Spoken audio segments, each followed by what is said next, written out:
Welcome to The Leaders Who Care, a podcast powered by Dynamis Group. We are here to give the stage and support to those committed to create a positive and lasting impact, way beyond the profits and margins, the leaders of the world who care for others and serve a bigger purpose. Join us on the journey of creating a better, more caring world.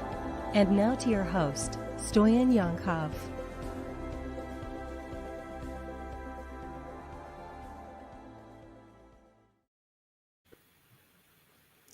Hello, everyone, and welcome to The Leaders Who Care. We're on a mission to find and feature some of the most caring leaders of the world, bring them together, the leaders who care, the leaders who are making a positive impact way beyond profits and margins. And I'm very, very excited this morning to have one of these leaders with me at episode 50, ladies and gentlemen. Yes, yay! It's been a little more than a year since we started on this journey, and we couldn't be more happy to have Claire this morning with us. Thank you. Exceptional leader who cares, who's been recommended by the network of the leaders who care. So we had no choice but to invite her to be a guest here with us. Claire, how are you this morning? I'm very well. Thank you so much for inviting me on. Number 50, what a milestone. I feel under even more pressure now. Not only that, but like with the cast that you've had of amazing leaders, it's really inspirational. So I feel very humbled and slightly intimidated by those who have preceded me, but really looking forward to chatting this morning. We are the one that are honored and humbled to have you on, Claire. Where do you join us from this morning? I am in what I'd love to say was sunny Geneva, but I'm afraid it's a little bit grey and cloudy this morning. But we've had the most amazing autumn of blue skies and beautiful colours. So I can take one grey morning, I guess. I love it. Claire, it would be fantastic for the audience to get a bit of a context around your background. So why don't you tell us about your story? Where did you start it? And did you imagine that you are going to be where you are today? Absolutely not. I think, I always admire those people who set out on a vision and a journey. This is where I'm going to be by what age, and I know exactly what I want to do. My life could probably be described as a series of happy events, accidental, really driven by what was interesting to me at the time. So I was born and brought up in the northwest of England, so a place called Blackpool, which is most known for being a famous seaside resort. It's also quite rural in the area. I was very lucky. I had a really sort of simple childhood, went to my local school. I had a very, very lovely childhood. I was very lucky, very privileged to have had that experience. I was the first member of my family to go to university. So, none of us really knew what we were doing, I think it would be fair to say. I was like, well, I better go and study something that will get me a job. I don't really like blood. So doctor is not a good thing. At the time, ironically, given what I do now, I wasn't very good at maths. So I thought I better not be an accountant. So I thought, well, the third option is law. So I'll go off and study law and be a lawyer. So off I trotted down to University of Warwick, where I studied law for 3 years, but quickly kind of figured out that law probably wasn't for me. I liked the arguing side, which won't be a surprise to anybody who knew me, but was it going to keep me excited and motivated every single day? It didn't feel that way. So I thought, well, I'll apply for a couple of graduate schemes. Again, happy accidents. I originally applied, would you believe, to human resources, thinking, oh, well, that's about people. That sounds quite nice. But the company who offered me the job said, well, we're not actually doing human resources in our graduate scheme this year. We are doing marketing though. So we thought we'd just put you in marketing. So my whole marketing career is based on the fact that Esso Petroleum, or ExxonMobil, as they're known worldwide, didn't do a human resources graduate scheme that particular year. And I got put into marketing had no idea what marketing was. So all the people, and I really admire young people nowadays who know exactly what it is they want to do and research. I sort of fell into my degree. I fell into my first job, and it's all kind of gone from there. But, working for a company that at the time was the largest company in the world, was a real eye-opener into the world of corporate life, the world of working full-time and in large global multinational organizations and how you fit in. And I was there, and I had a great set of experiences there, but realized that it wasn't the company for me in the long term. I think people often enter, certainly the petrol companies at that time, to stay there for life. And I knew that wasn't the right move for me. So I went from one of the oldest, most stable, most structured organizations in the world, flipped right over to a dot-com company after the dot-com boom, after everything had crashed and what was left in the ashes. So I went over to work for a company called Verisure, who had completely revolutionized the internet market back in the days before broadband. Yes, I am that old. It was narrowband. It was a revolutionized access to the internet, and we're now looking to really build on the massive customer base that they'd created. And I came in a pretty junior role and worked my way through. And because of the nature of those times, Verisure was bought by France Telecom, which owned the brand Wanadoo. So Wanadoo rebranded then later on to Orange. And I ended up in the Orange family of companies, fantastic telecoms brand. And it's really that I think my time at Orange that really sort of, transformed my career. I got given incredible opportunities with an incredible group of people. Again, Orange then did a joint venture in the UK with T-Mobile. They then became EE, which is now one of the largest telecoms providers in the UK. So that whole experience, I had about 12 years from Verisure, Wanadoo, Orange, all the same company, changed my email address 8 times. But having the experience of all those mergers and changes and transformations was really instrumental in my career. I had 12 fantastic years in telecoms, and really enjoyed this idea of being in the consumer services industry, really helping to build those long-term relationships with customers. I found that really interesting and really fascinating. And then I moved over, to a different industry, retail energy. Again, working to build those long-term relationships, make them really, really valuable with customers. So I went over, I'd spent a long time in marketing by that stage and never done a creative job. I'd always been in analytical and, the very financial jobs. And I thought, well, I should go and do a creative job, but nobody's going to give me a brand director job. Nobody's going to put me in charge of adverts. So I was lucky enough to be hired to be CRM and digital marketing director for a company called SSE, which is one of the big energy providers in the UK. And that's where I was really able to get my creative brain and my creative experience in place, looking at how we communicate with customers effectively, how we make attractive propositions, how we really create one-on-one conversations with customers instead of sort of mass broadcast. So that was really fascinating. And then I got approached out of the blue for a role working at my current company, which is Verisure. Verisure is Europe's second largest, the world's second largest security company, Europe's largest.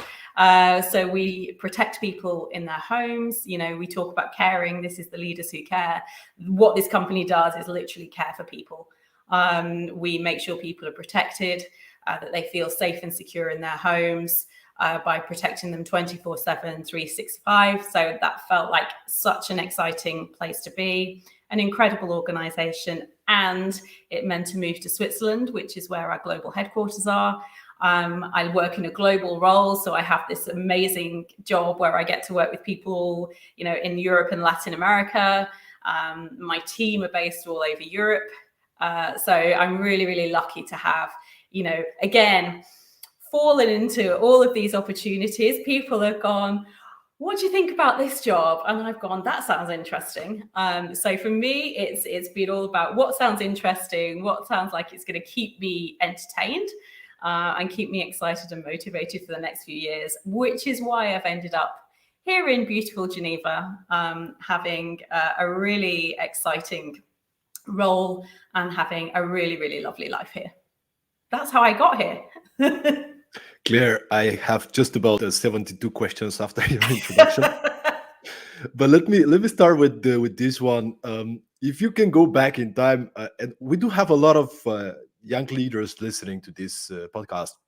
If you go back in time and you're 18 or 20 years old, what would be your advice to your younger version? Do more research for a start. I mean, I was pretty clueless. I mean, it was sort of, you didn't have access back then to all of the information you have at your fingertips now. But I really sort of just fall into things. And in some ways that was actually quite a good thing. You know, I didn't always know what I was jumping into, and that's great. So on one side, make sure you've done some research, but on the other side, don't be afraid to jump in. You know, don't be afraid to do something completely different and take yourself away. There's been a number of moments in my life where I've had the opportunity to throw pretty much my whole life up in the air and try something different. And those have usually been the richest and most wonderful experiences. So don't be afraid to kind of take those spontaneous decisions, but always back it up with a little bit of research. I think as well, one of the pieces of advice I would give to myself in many aspects, career and personal, is don't wait until it's bad enough. Jump when it's not good enough. So, you know, I've got a tendency to somehow, you know, I'm quite an optimistic person. I always hope things will get better. Oh, it's not so bad. Or, you know, perhaps it'll get better. Actually, you know, sometimes you need to draw a line under a relationship that's not working, whether that's a friendship, a partnership, a work relationship, the organization that you're working for. So one of the things I tend to try and make things work for a little bit too long. I've stayed at companies for longer than I should have done. You know, I've worked on friendships for longer than I should have done. So, you know, if it's not good enough, it's not good enough. So I think be a bit more kind of supportive in yourself about what's going to work for you. And then I think the final piece of advice I give to anybody, and it's something I do try and follow myself, is always be appreciative of other people and their effort. You know, it's not something that I've had to learn, but it is something that I've noticed that many people just don't do. It's almost like saying thank you is rationed. And if I say thank you to this many people, then that will use up my thank yous. Whereas actually there is no limit. You know, there's no finite amount of praise, credit, thank you. So, you know, I think if you're starting out in business, never be afraid to thank people for what they've done to help you in your journey, or thank people who work for you for doing a great piece of work. So if any of my team are listening, thank you, guys. And thank you to your boss. You know, when you're leading a team, sometimes, you know, it's nice to feel like you're doing a good job. So, you know, if your bosses are doing a great job, don't be afraid to say thank you to them, because a thank you is always appreciated. Quite random. Thank you, Claire. Very different. Thank you, Claire, for bringing this up. I think such an important point, and just make me think we have so many opportunities to thank, right? You go on a trip, and you can thank the housekeeper, and you can thank the waiter you can thank the cook, and write a little message and say thank you for the beautiful food. This whole gratitude. And it's not to keep it in ourselves and say, oh, they know they did a good food. No. Put it out there. It doesn't cost you anything. It doesn't hurt. You know, say it to your customers. Thank you. I mean it. You know, these things don't run out, but they do leave a sense behind you that you're, you know, that person will take that feeling with them all day. So it really makes a difference to people's lives. So, you know, it's something I try and be conscious of saying often, and try not to forget, but it's something that I'd encourage everybody just to do more of. And you started sharing this as one of the traits of a caring leader, right? Being grateful and praising people for the amazing things they do. What are some other traits that you would suggest a caring leader possesses? From your own experience, you've met so many people, you yourself been working many years in the industry. What are the traits of a caring leader? I think one of my most important ones is empowerment. Anybody who's ever worked for me will have heard the phrase, "What do you think we should do?" I try to very consciously not be the kind of leader who tells their team what to do.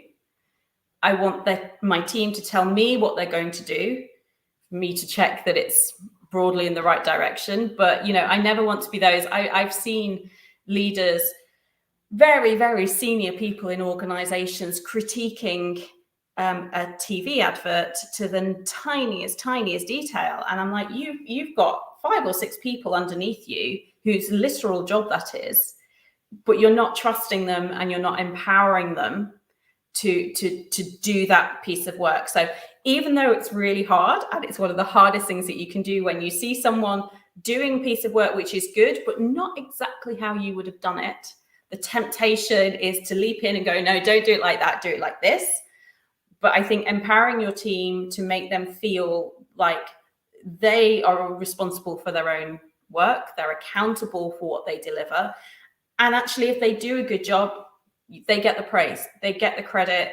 I always believe that the role of a leader is to praise publicly, scold privately. So if your team aren't doing a good job, you never ever broadcast that in public, but you're there as a cheerleader for your team to clear the way for them and make sure that you're giving them all of that space. So I think, empowering your team is one that's really, really important to me.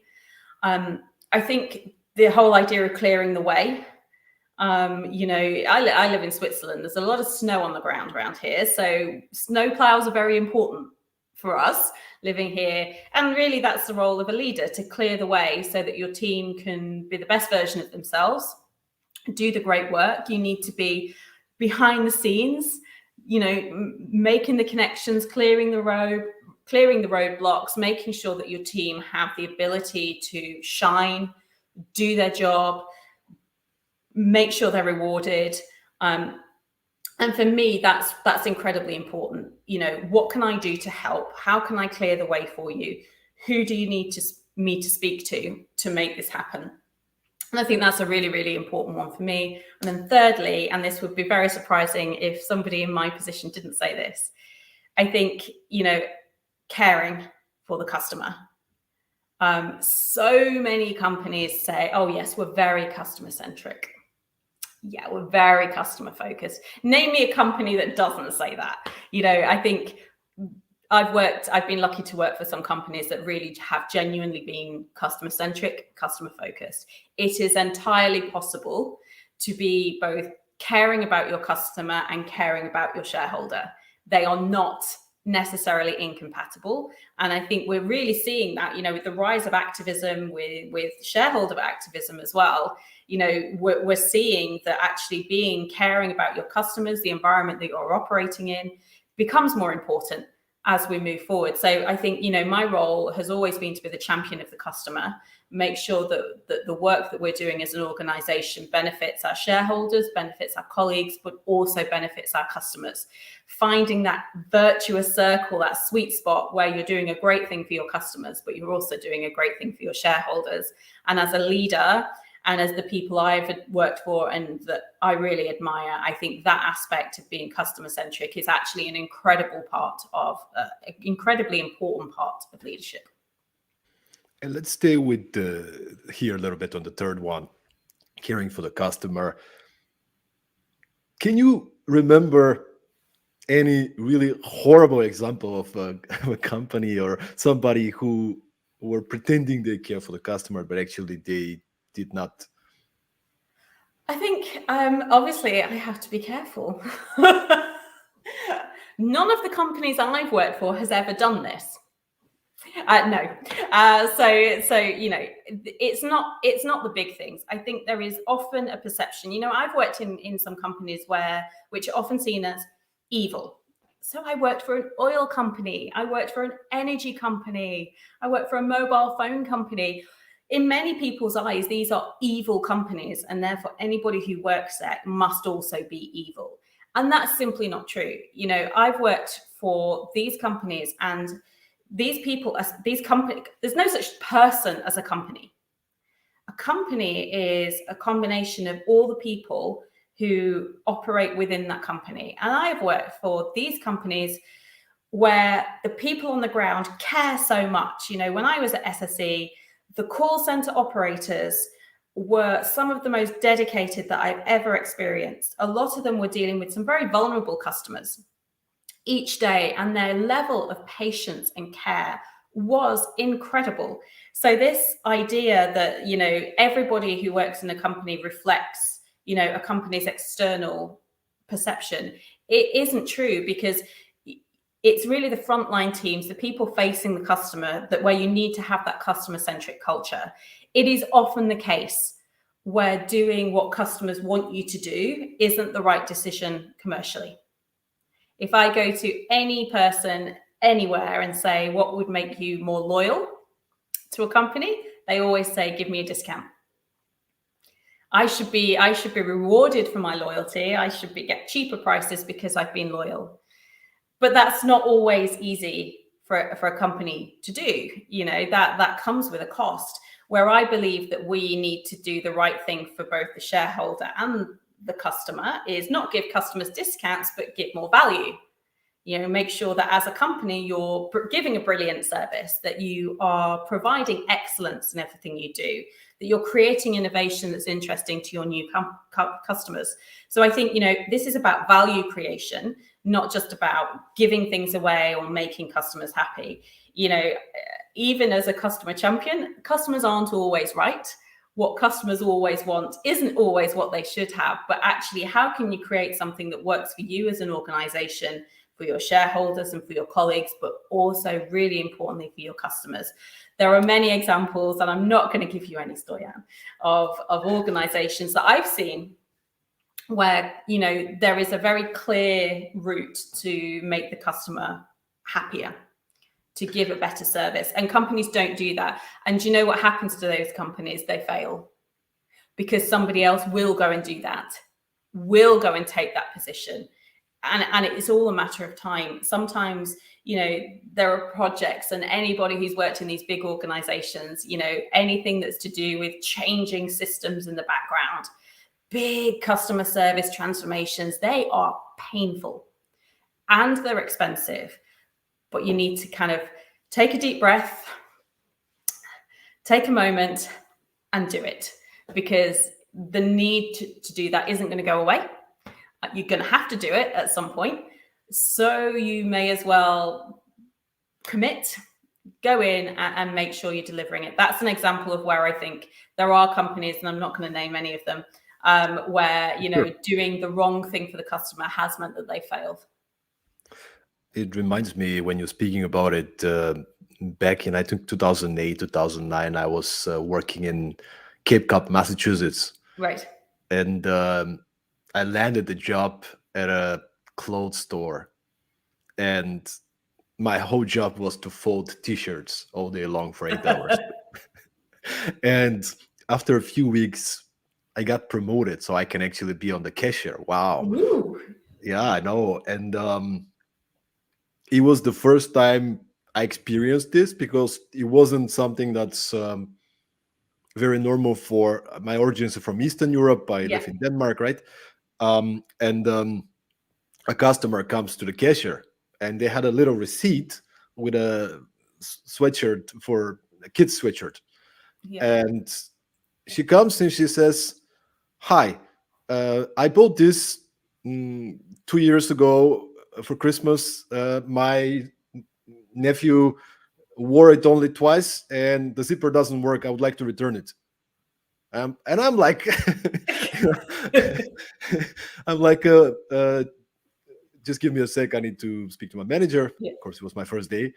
And I'm like, what do I do with this lady? And she was like, yeah, return it, give her a new one. And we came, we smiled, and it was, thank you so much for being a loyal customer. Here's what we can do for you, this and that. The lady smiled. She traveled 60 miles to come and return this Wow. thing. But she comes back every time, right? Yeah. And the policy of these guys, coffees of Cape Cod, I'm gonna give them, leaders who care. Give me the They credit. were all about the long term. Yes. They were all about, hey, I don't care about this $12 sweatshirt or whatever. I care about creating long-term relationships with our customers. And sometimes in the short term, they might not be right, but you care for them anyway. You give them empathy, love, and you give them value, as you said. And I want you to maybe share a little bit more about that. How can we become leaders who care for the customer in the long run? I think in the long run, you have to create that virtuous circle. You have to make that connection between commercial success and customer experience. It's not one or the other, it's both. So as marketers, we have to make the case. We have to show and demonstrate that caring for the customer creates shareholder value. So can you make the connection between, in your example, did that woman come back and buy more things? Was she somebody who came and bought more sweatshirts as her nephew got older?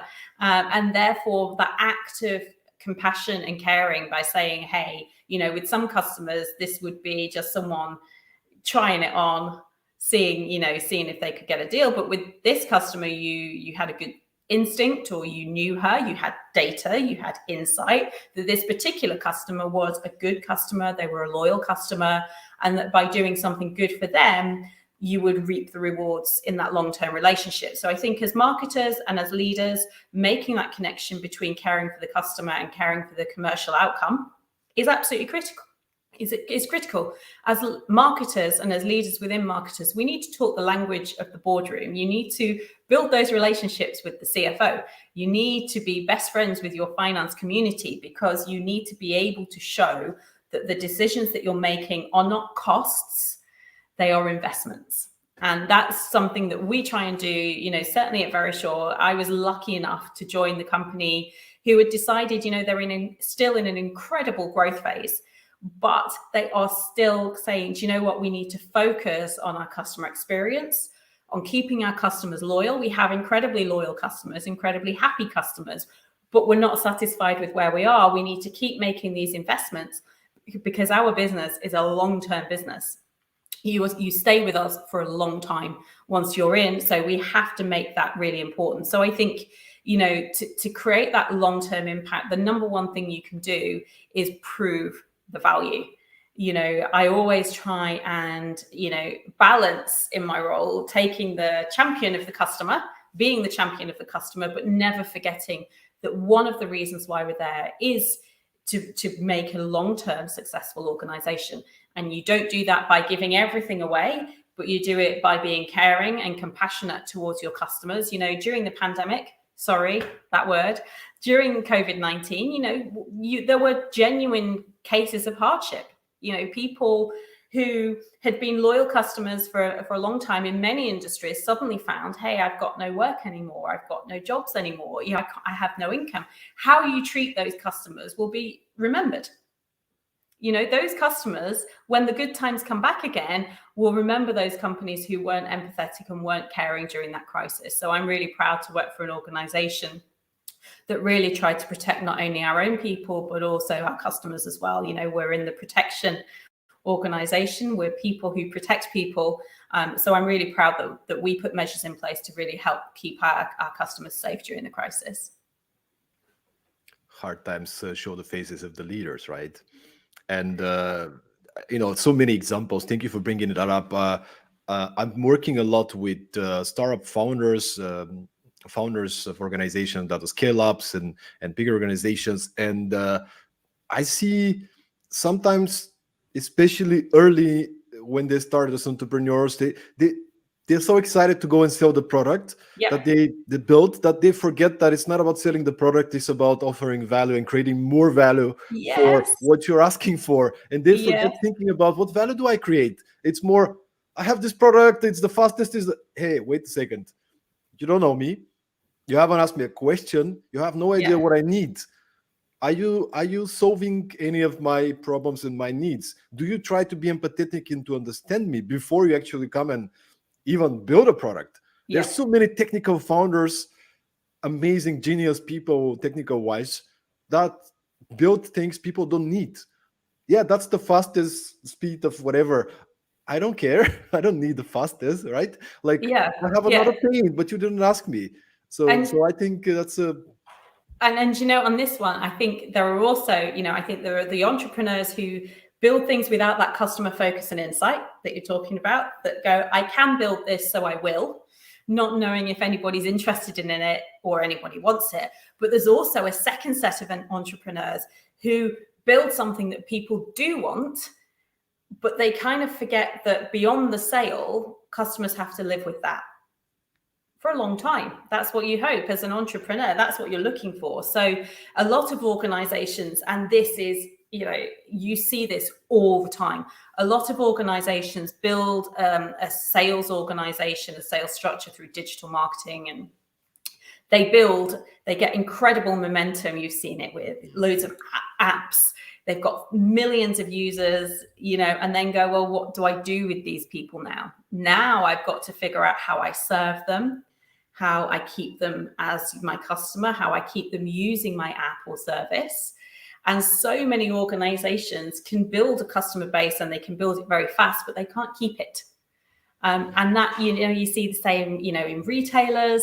They can open up an e-commerce store and they can be incredibly successful, but how many repeat purchases do they get? You know, what's their customer service like? You know, fashion retailers, what's the return service like?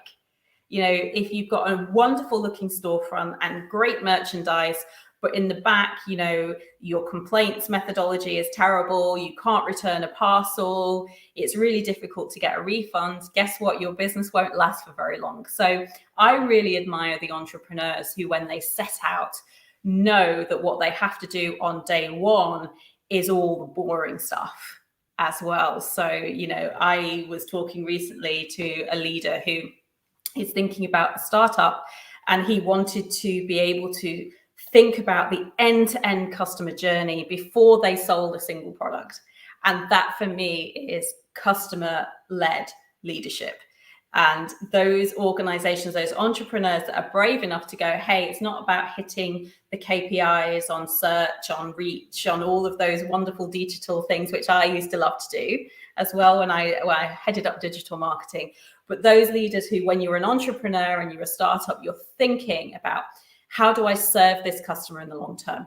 You know, I always say the process work is the most fundamental building blocks. They're the foundations. You know, how you're going to deal with an issue coming in, how are you going to deal with a customer service complaint, how are you going to deal with all of these things, because they will come. And if you've not figured it out at the outset, it's going to be really, really hard for you to catch up. Put those foundations in. They're not shiny, they're not sparkly, but they are solid, and they will help you make a really, really successful long-term business if you want to keep your customers for a long time. I love what you're saying. I interviewed once a growth marketer. His name is Patrick Collins, and I'm sure you're aware of those type of concepts. But he mentioned this whole idea. Everybody's looking for growth hacking techniques, and what is the 5 steps and the tool and the thing. And he having worked with so many organizations, it was like the approach you want to take as a mindset is crawl, walk, rocket. Right? Because you're crawling, you're trying to figure things out, you're building the basics, you're trying with 100 users on LinkedIn this message manually. Like, why would you automate something if you haven't tested if it works? It doesn't make sense, right? But now that we tested with 500 people manually without building any pages and anything, okay, now we don't have the capacity to handle it manually. It's time for us to scale and to actually find some tools. Exactly. And so many times the achievement feels like we got 1 million, you know, people downloading our app. And then 3 months later, of those 1 million people, only maybe 100,000 have opened it more than once. And why is that? Oh, well, because when I opened it, there were too many click-throughs and too many, people, if you don't design the customer journey and the customer experience, it's going to be quite hard to keep that sales momentum. So I really admire those leaders who take such an active and responsible approach on how they're going to handle those customers long term, because it's much harder to dig up the foundations and put them back in once you've got a successful business on top. So it's always worth thinking about how you're going to manage your customer base going forward. And that's something I really love to do. We had another leader at the podcast who's amazing, the Leaders Who Care, Gabriella. And she was talking about strategy execution. She's in strategy. She's a former chief of strategy at Nokia and other big organizations, and she spoke about strategy execution and how many leaders are very ambitious but don't take the time when they set the strategy to measure whether we have the capability to actually deliver on such an ambitious promise. So I wonder what is your thoughts on that? Yeah, I had an old CEO who I thought was fantastic. A guy called Olaf Swanty. He was really instrumental on the creation of EE, and his favorite word was execution. You can have the best strategy in the world, but if you can't execute it, you're nowhere. You can spend a lot of money in the big space thinking about it, but I'm quite a big picture thinker in Myers-Briggs. I'm an intuitive type, but all us intuitive types need the sensing types around us to sense check. How are you going to do this? How will this work? What might this do? So I think one of the pieces is around have the people around you who don't look the same as you, who don't think the same as you. Every Mark Zuckerberg needs a Sheryl Sandberg. Despite the controversies Facebook are going into, but you need, if you're the creative one, you need the people around you who are the ones going, well, actually, how do you bring that to life? How do you make that happen? Execution is incredibly important, the way that you are going to fulfill that strategy, because without execution, you have nothing. And a poor execution, really results in bad stuff happening. And I think organizations need to think of customer experience, customer service, not as a cost center that is about minimizing it, cut it down, make it efficient. All of those things are important, but what's the outcome that you're trying to deliver? The outcome you're trying to deliver is customers who stay with you longer. So fix the problem. Don't try and get off the phone without the problem being solved. Reward your people for doing the right things. So for me, the strategy is, if the strategy of any organization is to keep growing, be more successful, have more customers, those strategies are kind of unified across whatever organization you work in. And how do you do that? You get your customers on board by attractive products, and many organizations stop there. We build something great, we charge it at a good price, people come, but then they come and nothing else. It's a blank wall, nothing's really been prepared.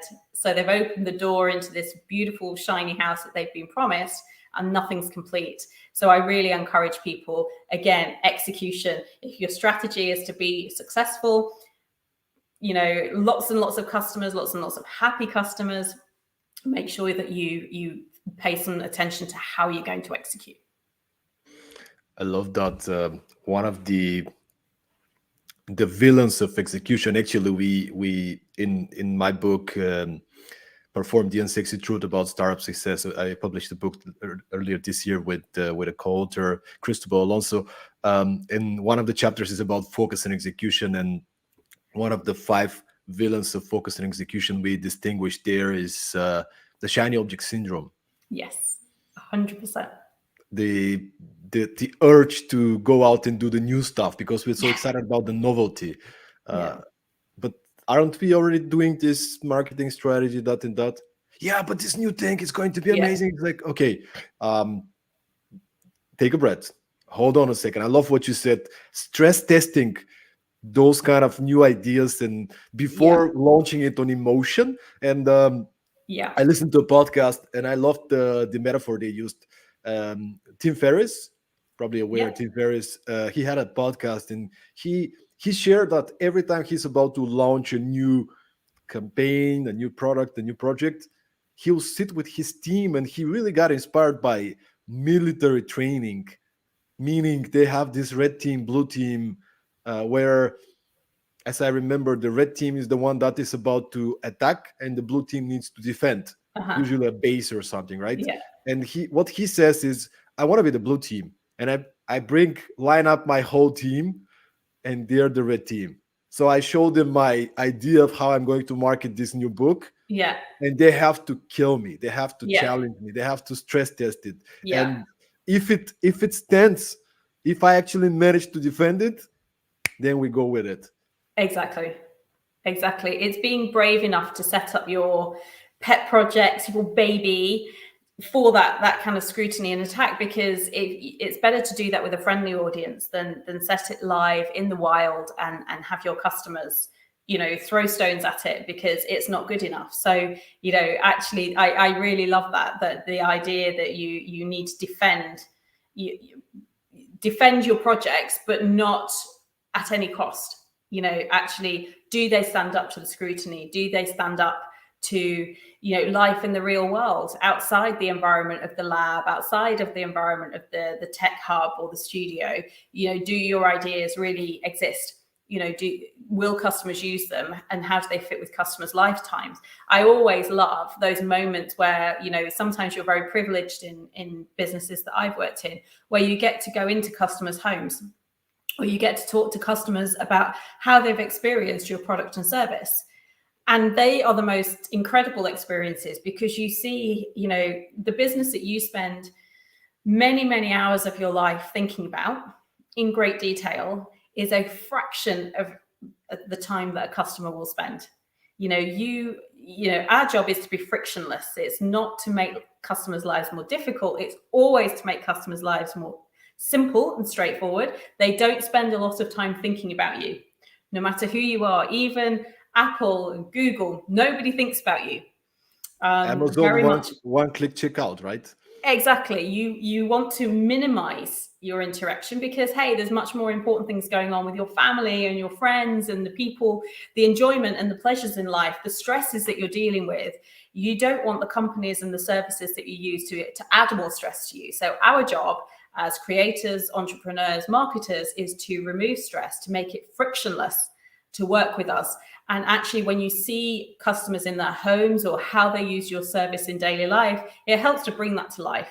We will spend a lot of time looking at a wireframe. Does it look perfect? Does this work?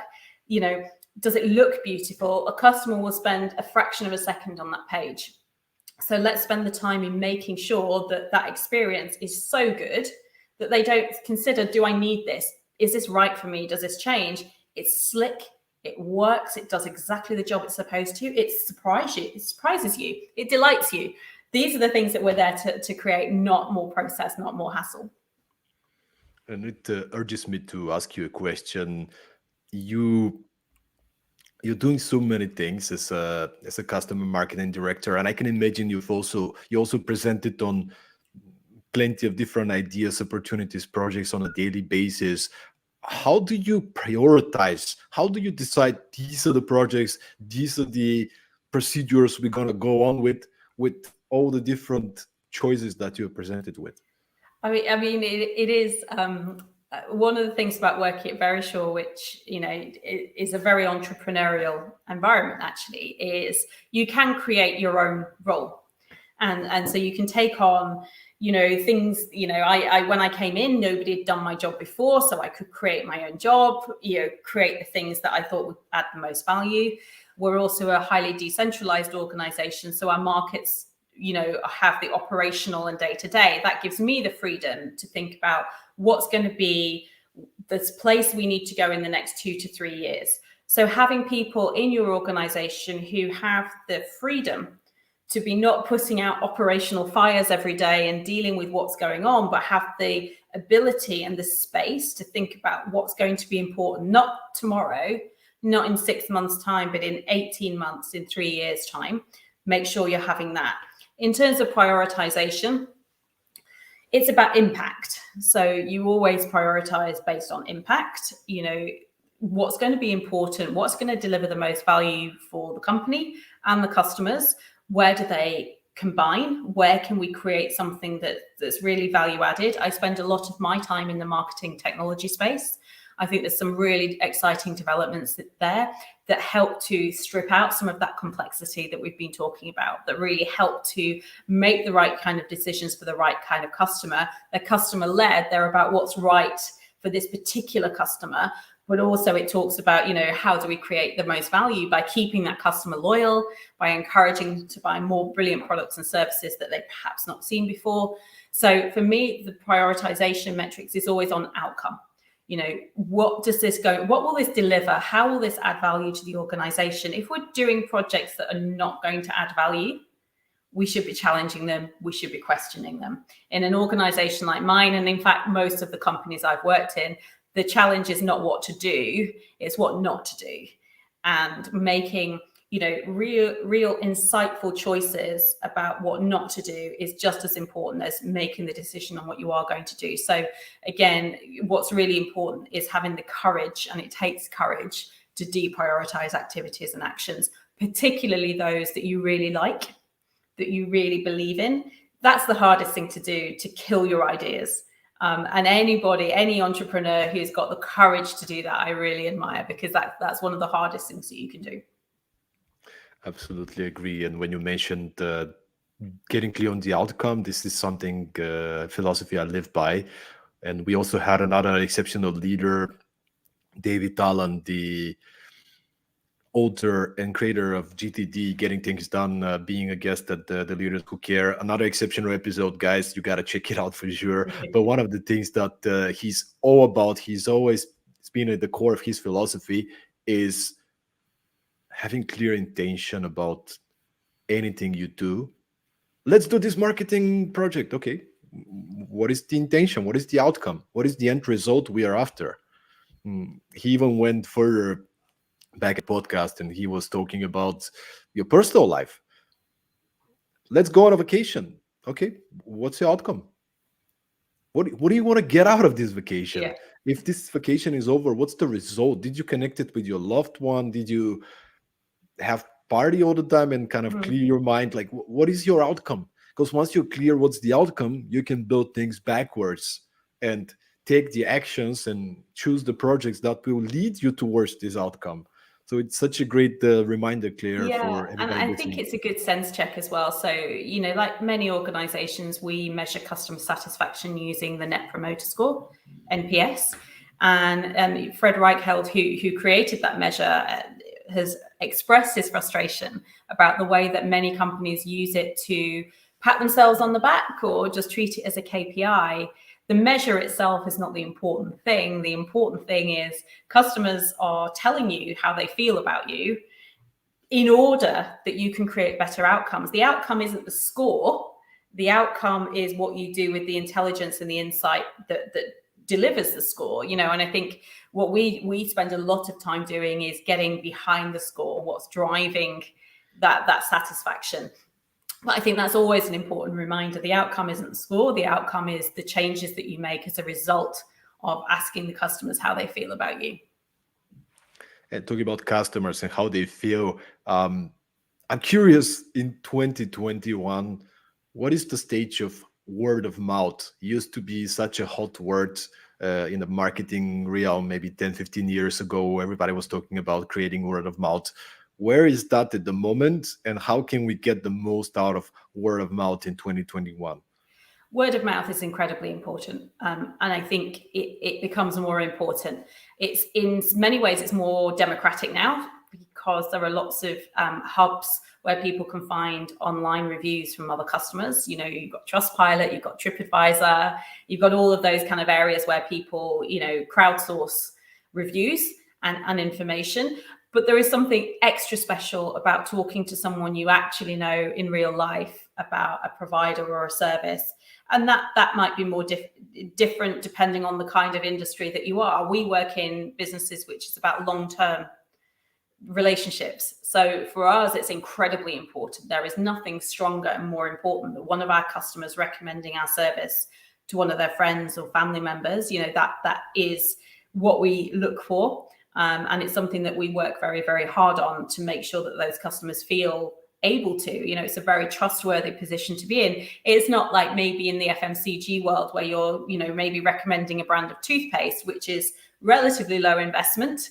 If you don't like it, you throw it away and you get a new one. In those businesses, I'm thinking banks, I'm thinking businesses like ours, where you're going to have this long-term relationship. It's an incredibly trustworthy thing to do. If somebody asks you that, it's like if you're doing renovations on your house and you want a recommendation of a builder, if you're the recommender, you feel a little bit, conscious of the fact that you've recommended this person and you hope they do a good job. It's not something that you would just do quickly and easily. So for us, word of mouth, particularly from individual customers who are recommending person to person, is really, really important. The crowdsourcing, the trust pilots are, of course, incredibly important. That's where people start. But that personal recommendation is something that's really, really important to us. And all organizations, particularly in what I'd call high investment areas, which isn't about big sums of money, but they are about emotional things that are important to our customers, like your home, things that you're doing to your home, things that are important to your family. Those high investment areas, it's really worth investing in your customer experience so that they generate more business for you. There's nothing more powerful. And thinking of also referrals, you mentioned referrals. Should referrals be a proactive strategy for people in B2B? Let's say there's many leaders in B2B listening, entrepreneurs, startups, and also executives listening to the leaders who care. I think it'll be very interesting to hear your take on this. So certainly in the consumer world, it's important that it's done with respect, and it's important it's done off the back of delivering something valuable to customers in the first place. So in a B2B context, the same thing applies. Have you got a good relationship with this customer? Have you delivered a service that you're proud of as a leader and as an individual? If you are, it's really always worth opening to say, could I use you as a testimonial, which is a slightly more passive route. You have active referral, which is I will go to this person and say, hey, the people you need to talk to at this company. It's very active. That requires customer effort. If you've got a really good relationship with a customer, that's something that you can certainly work on. But maybe start with some of the passive testimonial work, which is, would you be prepared to offer a statement or make a short video? Or, we have some customers, we're in the business of saving lives. So we often have customers who we've made an incredible intervention, which has saved the life of them or a family member or dogs. We've saved a number of dogs from fire. And these are incredibly heart-clenching moments. These are the moments which people will remember for the rest of their lives. They're incredibly powerful, and we've been privileged enough that many of our customers have told us just how much they really appreciate what we've done for them. And in those customers, they have been able and happy to make testimonials for us. So again, from a B2B perspective, I would say don't ask for a referral until you've delivered a great customer experience. Make sure that customer is happy, that you're delivering that fair service for a fair price. If that's the case and you feel that that's the relationship, many people are happy if they're getting a good service to recommend. I know I am. If I'm recommending, if people ask me, who do you use for this kind of technology? I'm always happy to make those recommendations because of the service that I'm getting.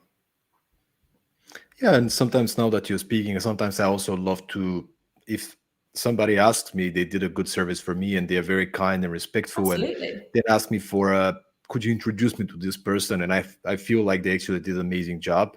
I'm happy to introduce them, but because I'm really busy, I might not introduce them otherwise, right? So so it has to be, it's sensitive, right? But you gotta feel it. And Claire, you mentioned some beautiful things just with the dogs, with these things.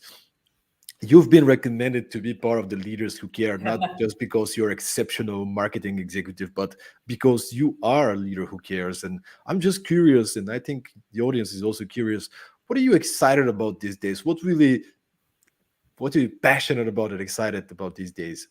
I actually feel sometimes the world feels like it's a very dark place and there's lots of conflict, but I actually feel really optimistic. about where we're going as an organization. I think Gen Z, I think they are the most caring generation. They're passionate. My friend's niece has just finished her A-levels. She's having a year out from university, and rather than going backpacking and having fun, she's volunteering with young people who are underprivileged. And I just take my hat off to her. I think this generation will change the world. And I'm really happy as a proud Gen Zer to let those people, step forward and really, create that optimism. I think, what makes me excited about my work, again, is keeping me interested. There's nothing better. The thing that I love the most is people that have worked for me in the past, when they go on to do great and amazing things. I love to see, former colleagues and former team members who I feel I've made a small contribution to who they are, and give them the confidence. And a lot of my role, I was lucky enough to have relatively early in my career a leader, a boss who really helped me come out of my shell. I was very shy, retiring, wasn't very confident in what I did. And she really helped to bring me out of that shell. And that's something that I try and pay forward. I try and give that to some other people. So I love to see it when people that have worked for me in the past go forward and move on to bigger and better things. So that gives me so much joy and so much inspiration and so much energy. And I truly think that, we've got COP26 coming up, and the green and how we become more environmentally friendly as a world. I think it's a business challenge. We put so much pressure on governments to do all of these things, but as businesses, I would love to see how we as leaders can do a lot more of that. And I know many shareholders are looking a lot more for that as well. And I love that power, the power of commerce and the power of finance. I love to see that put in the right kind of spaces to encourage businesses to make some of those, again, investments. They're not costs, they are investments in the future. And we're looking at things, we have a big fleet of cars. How can we make them electric? How can we make that really practical and really tangible as a benefit that we can bring to the planet? So I think the green challenge is something that I think is an incredible challenge. It's something that I don't want to leave to Gen Z, but I think we should take a hold of as business leaders. But I'm confident that we can change it, and we will change it. But I think I'm excited about the challenge. And by the way, just a couple of days ago, I listened to probably the most inspiring keynote about climate change ever. I'm not sure you've listened to it, but we're gonna post it in the podcast notes. It's by Arnold Schwarzenegger, actually. 3 months ago, he did this speech, and it's just so eye-opening. And his main idea is we need to shift the narrative. We need to start talking about hope. We need to show the bright stories, the positive stories. We need to start showing that actually we're doing a lot of good things, instead of just giving some numbers and saying some words that nobody understands. But it's a brilliant keynote. I would send it to you. Yeah. I think you enjoy it, and I think it's a very good point you're making. Like we need to take ownership, each of us. People love hope and they love optimism. I think that's entirely right. As marketers, the most successful campaigns are about presenting a vision of beauty, optimism, positivity. It's rare that a negative campaign works. It may work temporarily. You may get a temporary uplift by being negative, but actually it's positivity that matters. It's not about trying to frighten people or trying to scare people. It's about saying, look what's possible, look what's the future. And I think that's a really inspiring way to look at it. And I think, again, that's where businesses can come through. We know how to talk to customers. We know how to talk to people in a way that governments, frankly, don't really.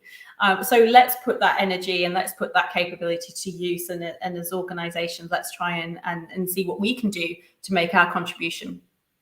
And since we're coming close to the end of this podcast and talk about painting a vision, I'm actually curious. Could you make me paint a vision for our listeners? If you think about the most positive and optimistic future, 3-5 years ahead, what what do you see? What do you imagine is the most positive future? Where we're leading in the world? And just to add to that, what should the leaders of today do more of in order for us to reach this outcome?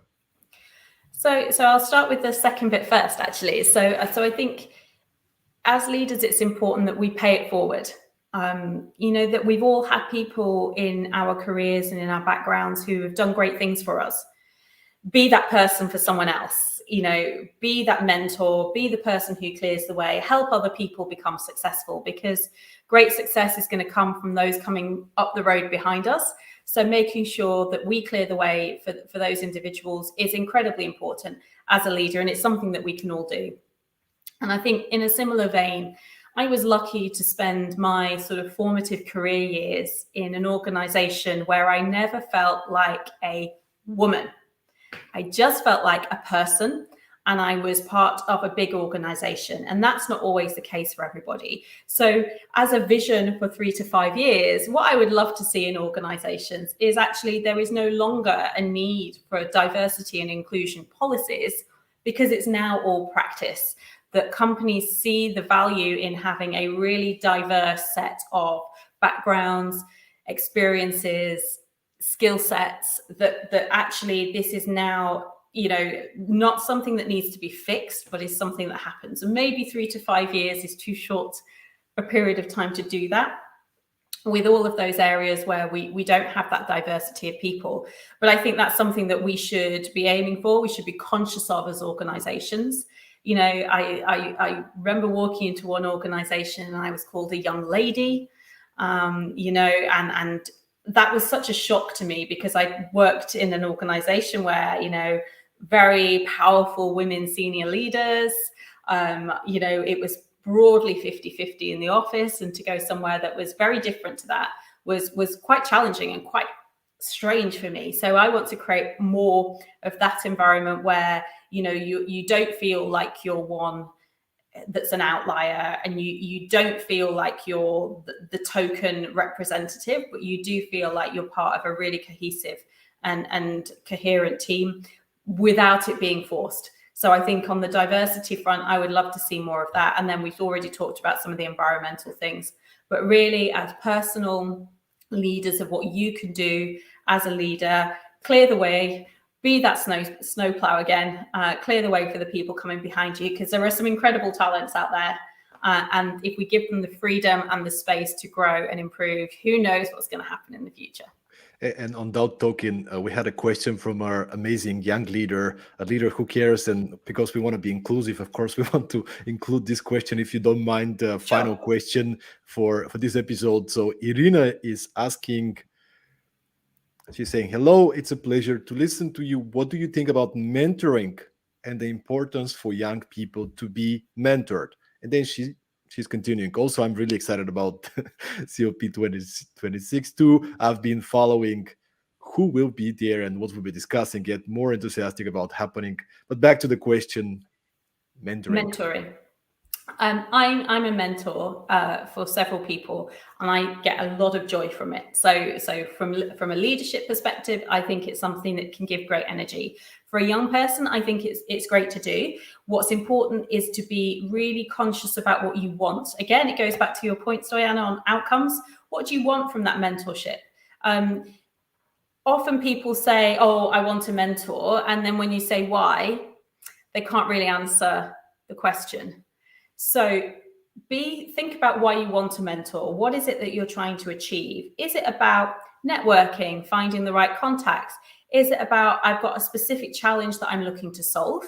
One of the people I work with was in a sales role and was really struggling to find her way of doing that role. So she and I worked one-on-one on how she could become more confident and create a sales role in her own style. So think about what it is that you want to achieve. Is this about becoming a better leader? Is it about becoming more commercially aware? So I really encourage mentorship. I think it can be incredibly powerful. I've benefited from having some wonderful mentors, but think about your outcome. Think about what it is you want to achieve and choose your mentor based on that, not on just the concept of having a mentor. Claire, thank you so much. It's been such a pleasure having you on Thank you. the episode 50 of the Leaders Who Episode Care. 50. Yes, we need to have a cake.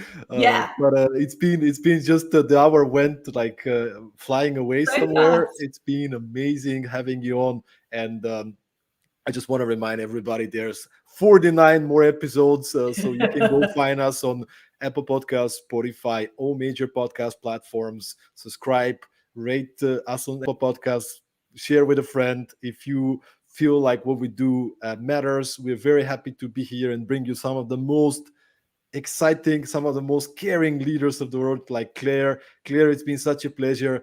God bless you. Thank you so much for being with us Thank today. you very much for having me.